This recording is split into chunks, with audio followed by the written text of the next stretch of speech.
Assalamualaikum warahmatullahi wabarakatuh. Perkenalkan, kami dari kelompok 1 yang beranggotakan saya Nur Indah Kasa Fitri dengan NIM 191400007 dan rekan saya Muhammad Awaluddin Fahmi dengan NIM 181401117. Di sini kami akan mempresentasikan mata kuliah keterampilan dasar mengajar dengan materi keterampilan membuka dan menutup pelajaran. Oke, yang pertama, keterampilan dasar mengajar. Apa sih yang dimaksud dengan keterampilan dasar mengajar itu?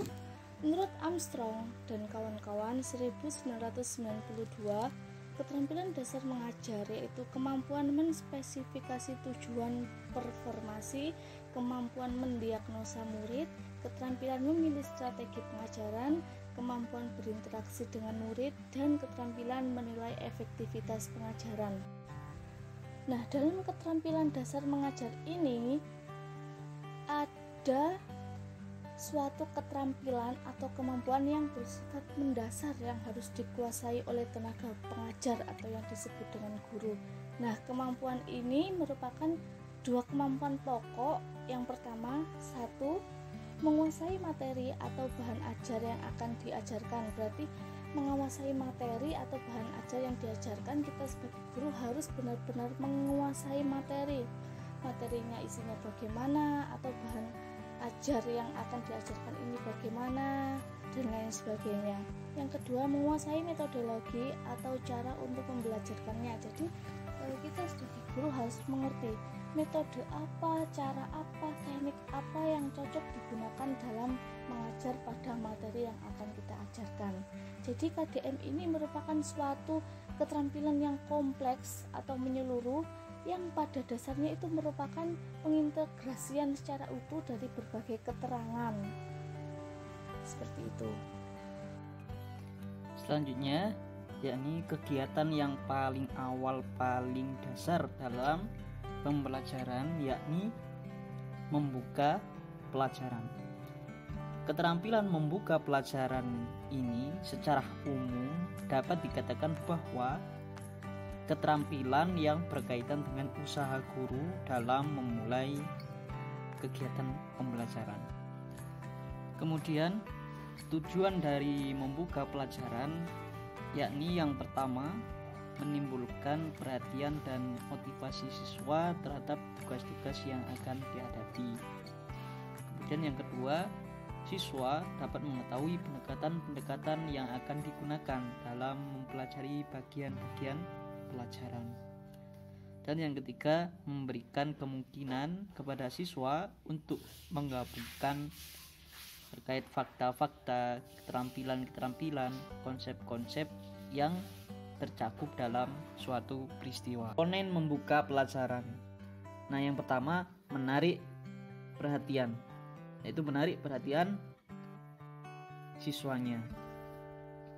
Nah, perhatian dalam proses pembelajaran adalah kesanggupan untuk memusatkan seluruh aktivitas siswa agar tertuju kepada kegiatan pembelajaran yang akan dilaksanakan. Dalam upaya yang dapat digunakan guru untuk mengkondisikan siswa agar perhatian siswa tertuju kepada materi ajar, antara lain gaya mengajar guru.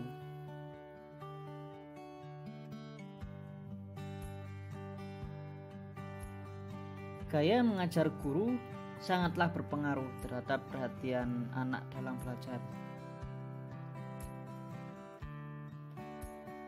Seorang guru yang menciptakan pembelajaran yang menarik perhatian siswa selalu menjaga komunikasi dengan siswa.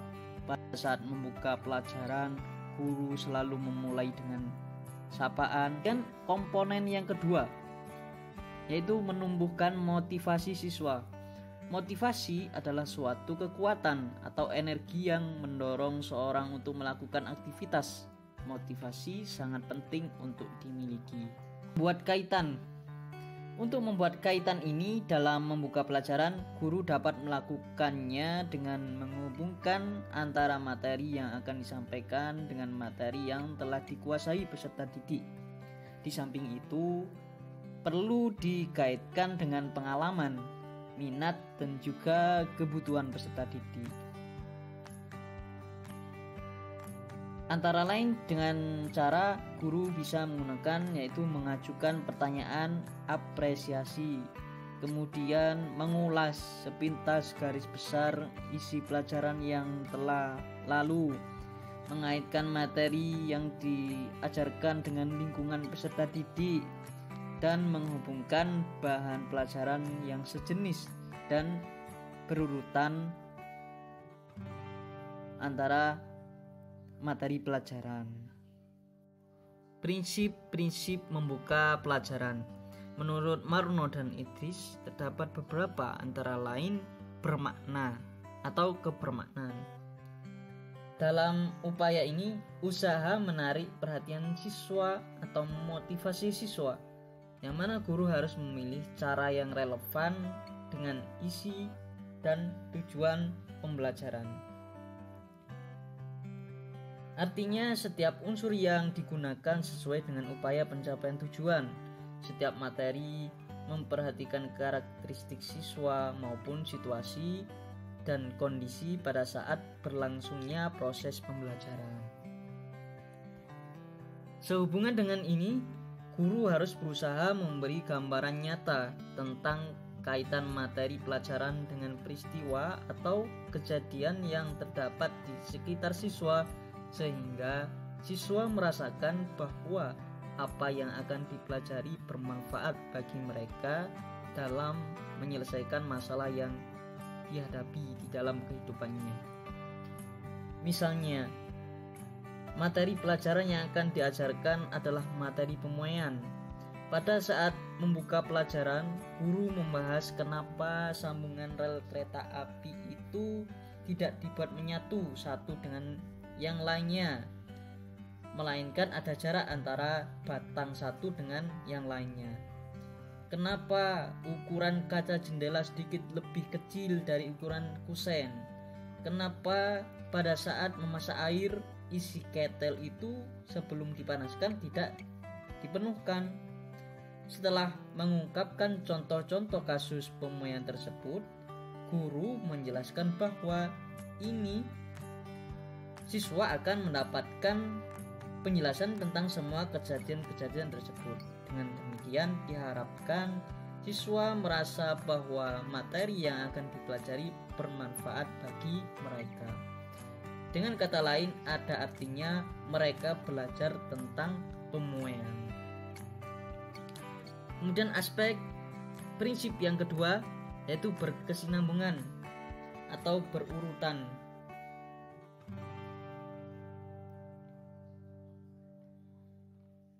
Yani dalam penerapannya, setiap unsur kegiatan membuka pelajaran harus direncanakan dengan matang. Dengan perencanaan yang matang, maka pelaksanaan membuka pelajaran tidak terkesan dibuat-buat, tetapi penerapannya akan berjalan logis dan sistematis, sehingga akan mampu memperoleh hasil pembelajaran yang sesuai dengan Kemudian prinsip yang keempat, antusiasme. Kemudian guru itu harus memiliki prinsip rasa ketiga yaitu fleksibel rasa atau luwes. rasa yang semangat, penuh semangat, kegembiraan di dalam wajah.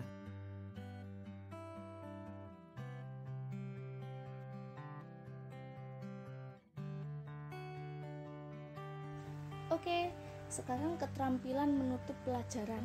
Menurut Ojokwu 2014 berpendapat bahwa pada setiap pembelajaran, guru itu perlu melaksanakan menutup pelajaran untuk memberikan penekanan pada hal-hal penting dari pembelajaran agar pembelajaran lebih bermakna. Nah, dari pengertian ahli di atas dapat disimpulkan bahwasannya menutup pelajaran atau yang disebut dengan closure ialah suatu kegiatan yang dilakukan oleh guru untuk mengakhiri pelajaran atau kegiatan belajar mengajar yang sedang dilakukan. Nah, pada penutup pelajaran ini guna untuk mencapai tujuan pembelajaran yang akan dicapai, sehingga siswa itu memiliki motivasi, memiliki perhatian dan kesiapan mental saat menerima pembelajaran, serta siswa ini memiliki suatu tolak ukur pemahaman dalam menerima pelajaran yang sedang dialaminya. Nah, sehingga guru itu perlu menerapkan keterampilan membuka dan menutup pelajaran dengan kegiatan yang efektif, efisien, dan menarik. Gunanya di sini untuk mengetahui sejauh mana pemahaman siswa selama melakukan proses pembelajaran itu berlangsung. Dan pada penutup pembelajaran ini bukan hanya sekedar ditutup saja, akan tetapi guru itu harus bisa mendidik siswa bagaimana teori-teori atau konsep-konsep yang didapatkan selama proses pembelajaran pada bangku sekolah itu dapat diterapkan sehari-hari di dalam kehidupannya. Jadi antara teori-teori, konsep-konsep dengan problematika yang dihadapi oleh siswa itu relevan, sehingga siswa itu dapat menyelesaikan masalahnya dengan solusi yang ia ambil seperti itu.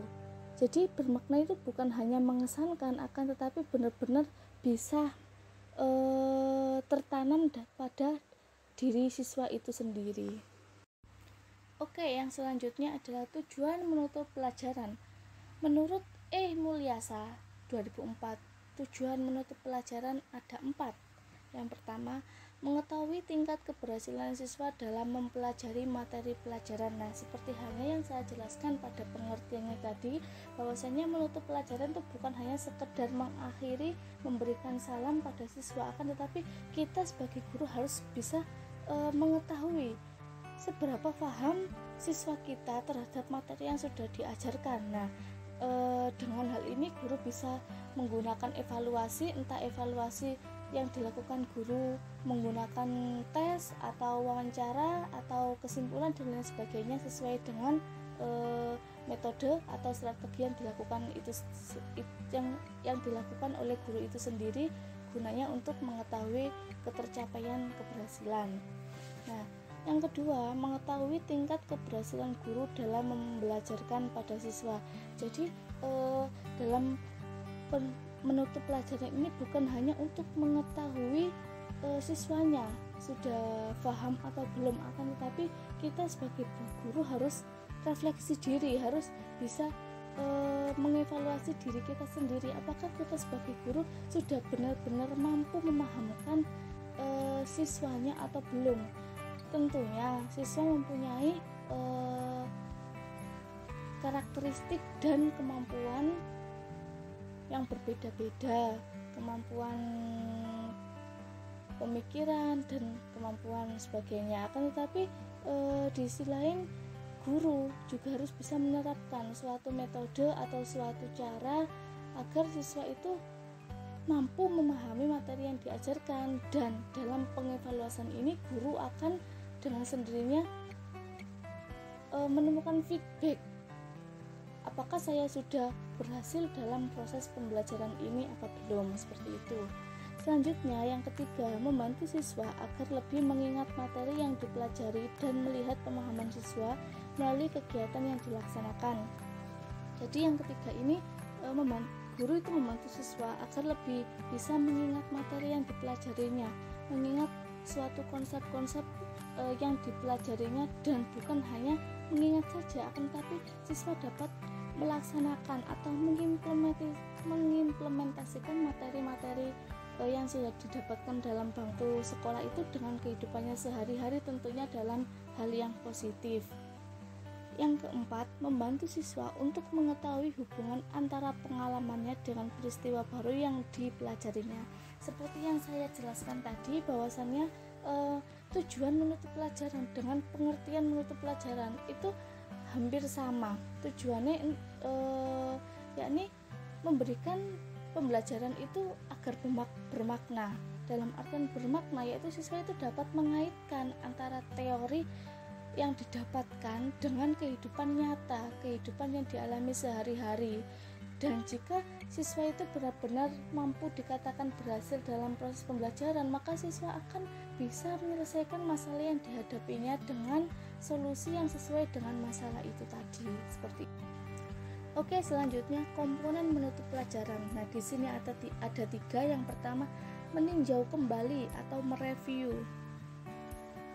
maksudnya di sini guru itu bisa meminta siswa secara bergantian untuk menyampaikan kesimpulan tentang materi dengan menggunakan susunan kalimat menggunakan bahasanya siswa masing-masing dan tentunya menggunakan bahasa Indonesia.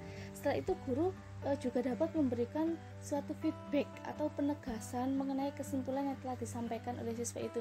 Jadi apapun penyampaian, apapun kesimpulan yang diberikan siswa tadi, guru harus mengapresiasi guna untuk memotivasi agar siswa itu terus belajar dan bersemangat. Nah, seperti itu. Atau bisa juga dengan guru itu melaksanakan peninjauan ini dengan cara mengajak seluruh siswanya itu bersama-sama menyimpulkan, atau bisa juga dibagi kelompok. Nah, setiap kelompoknya itu nanti perwakilan atau semuanya maju ke depan untuk menyampaikan materi dan teman-temannya disuruh untuk mengapresiasi, entah itu memberikan tepuk tangan atau suatu pertanyaan yang belum dipahami, kemudian tanya jawab antar kelompok dan lain sebagainya. Di sini juga di sisi lain meningkatkan pemahaman siswa, bukan hanya mereview akan tetapi mengasah agar siswa itu benar-benar dapat mengingat materi yang dipelajarinya. Yang kedua adalah mengevaluasi. Mengevaluasi di sini itu merupakan suatu bentuk penilaian. Nah, ada berbagai bentuk dalam evaluasi. Misalnya guru itu menyuruh siswa untuk mendemonstrasikan keterampilannya. Bisa juga dengan meminta siswa mengaplikasikan suatu ide baru dalam situasi yang lain. Maksudnya di sini ide baru itu antara teori yang baru saja didapatkan dengan disatukan dengan problem yang baru saja didapatkan. Apakah itu benar-benar relevan dan mampu diselesaikan atau bagaimana? Seperti itu. Terus bisa juga siswa itu mengekspresikan pendapatnya itu sendiri, seperti halnya dengan pengevaluasian dan lain sebagainya. Dan guru juga bisa memberikan soal-soal secara tertulis atau tidak tertulis, misalkan interview wawancara, dan siswa itu dapat mengekspresikan suatu opininya dalam pendapatnya itu tadi. Nah, guru dalam melaksanakan evaluasi ini banyak caranya. Bukan hanya guru hanya memberikan soal-soal saja dan lainnya, akan tetapi guru juga harus benar-benar untuk mengetahui apakah siswanya itu sudah paham atau belum. Dan di sisi lain guru itu harus selalu bertanya kepada siswa apakah siswa itu benar-benar sudah paham tentang materi ini atau belum. Bisa juga ditanya satu persatu dan lain sebagainya. Yang ketiga adalah tindak lanjut. Tindak lanjut di sini merupakan suatu hasil dari pembelajaran. Nah, suatu hasil dari pembelajaran melalui evaluasi yang dilakukan tadi. Jadi tindak lanjut ini pada prinsipnya itu dilaksanakan untuk mengoptimalkan hasil belajar siswa, baik dalam bentuk pengayaan atau yang biasa disebut enrichment maupun perbaikan, atau yang biasa disebut dengan remedial. Jadi tergantung guru itu tadi mau mengadakan pengayaan atau remedial berbentuk apapun dengan cara guru itu sendiri dalam pembelajaran. Yang penting intinya itu di sini tujuannya sama, yakni untuk mengetahui bagaimana pemahaman siswa terhadap pembelajarannya. Oke, yang terakhir ada prinsip menutup pelajaran. Di sini ada dua. Yang pertama bermakna, yang kedua berurutan dan berkesinambungan. Nah, ini juga yang saya jelaskan tadi, bahwasanya bermakna itu bukan hanya mengesankan, menyenangkan, menyedihkan dan lain sebagainya, akan tetapi bermakna ini merupakan suatu proses mengaitkan informasi yang baru pada konsep-konsep yang relevan yang terdapat dalam suatu struktur pembelajaran itu tadi, yang meliputi fakta-fakta yang dialami oleh siswa itu, kemudian generalisasi yang telah dipelajari dan diingat oleh siswa. Jadi siswa harus benar-benar bisa mengaitkan antara teori atau konsep-konsep dengan kehidupan nyatanya, dengan kegiatan yang dialaminya, atau dengan masalah ini bagaimana solusinya, bagaimana apakah saya sudah benar untuk bertindak seperti ini dan lain sebagainya, seperti itu. Terus yang kedua, berurutan dan berkesinambungan. Bahwasannya berurutan dan berkesinambungan ini tidak bisa dipisahkan, karena aktivitas yang ditempuh oleh guru itu merupakan suatu aktivitas yang benar-benar harus konkret, di mana guru itu harus bisa memperkenalkan dan merangkum kembali pokok-pokok penting pembelajaran agar pembelajaran tersebut menjadi kesatuan yang utuh atau yang disebut dengan terpadu. Nah, dalam mewujudkan prinsip berurutan dan berkesinambungan ini perlu usaha untuk suatu susunan yang tepat berhubungan dengan minat siswa, ada kaitannya yang jelas antara bagian yang satu dengan bagian yang lainnya, dan ada pengalaman dan pengetahuan yang telah dimiliki oleh siswa dan karakter siswa. Jadi dalam berkesinambungan ini bukan hanya sepenuhnya berasal dari tangan guru, akan tetapi guru harus melihat dari aspek segi siswa itu, seperti itu. Baik, sekian pemaparan materi dari kelompok 1, keterampilan membuka dan menutup pelajaran. Terima kasih, semoga bermanfaat dan mohon maaf jika ada kesalahan. Wassalamualaikum warahmatullahi wabarakatuh.